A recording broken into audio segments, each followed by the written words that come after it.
Well, one thing that doesn't play a very large part in it, as I conceive it, is advanced technology, robot slaves, to do all the hard work.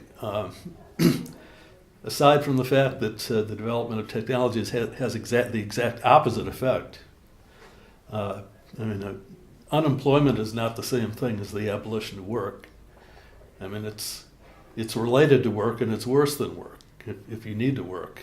Well, what I had no opportunity to go into is if we can break down the distinction between work and play, then there could be a new type of creative activity, of free activity, which would satisfy both our emotional and aspirational needs and our material needs. If we define work as compulsory production, okay, and play as activity done for its own satisfaction, then we see that they're not opposites. They're different, but they can overlap.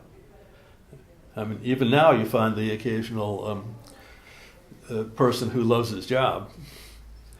People who have been in these basic income experiments, they're supposed to quit their jobs if they don't have to work, but most of them do not.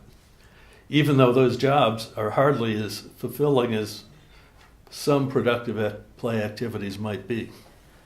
So, and that is not really a technological issue, it's social.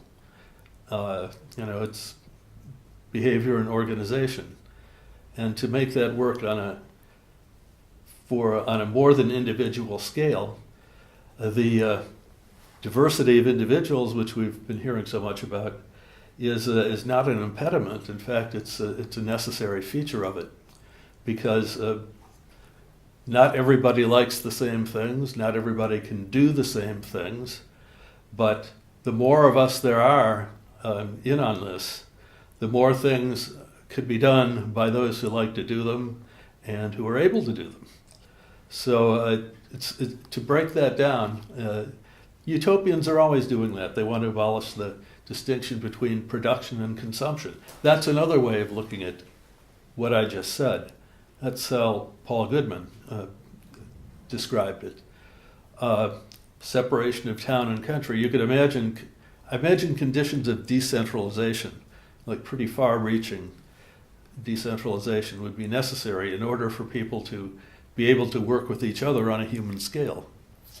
So that might well involve considerable de-urbanization, although I can't rule out the possibility of doing perhaps a lot of interesting things in our existing cities. So that's roughly what I think about.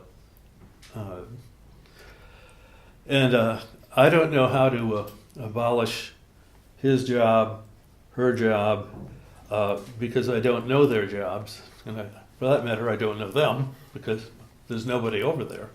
And so I'm not an avocational guidance counselor.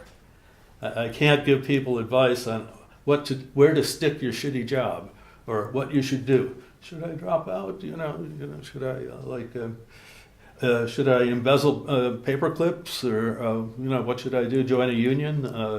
I have no advice along those lines. But it makes perfect sense for people who know each other or are similarly situated to look at these specific situations with an eye toward, can they be transformed in a favorable way, or is this something we really have to do if nobody wants to do it? And I don't know if there are things that are absolutely like that. If there are, well, the fallback is, even if everything you do can't be satisfying, at least it could be diverse enough to be interesting and to exercise different capacities. So variety of work is, to some extent, an independent value from the fulfilling creative work, because several dull jobs are relatively I mean, Fourier, Charles Fourier, wrote the most about this and the first about this, contemplated, he thought that everybody had dominant passions, some more than others, which needed to be satisfied by what he called attractive labor. And he was envisaging mostly agricultural situation, or gardening might be a better way to put it, in which no one would do the same thing for more than half an hour. You might be working on the peas now, maybe you'll deal with the apples in an hour, that sort of a thing. And to consider that, a specific practical proposal would be to miss the point.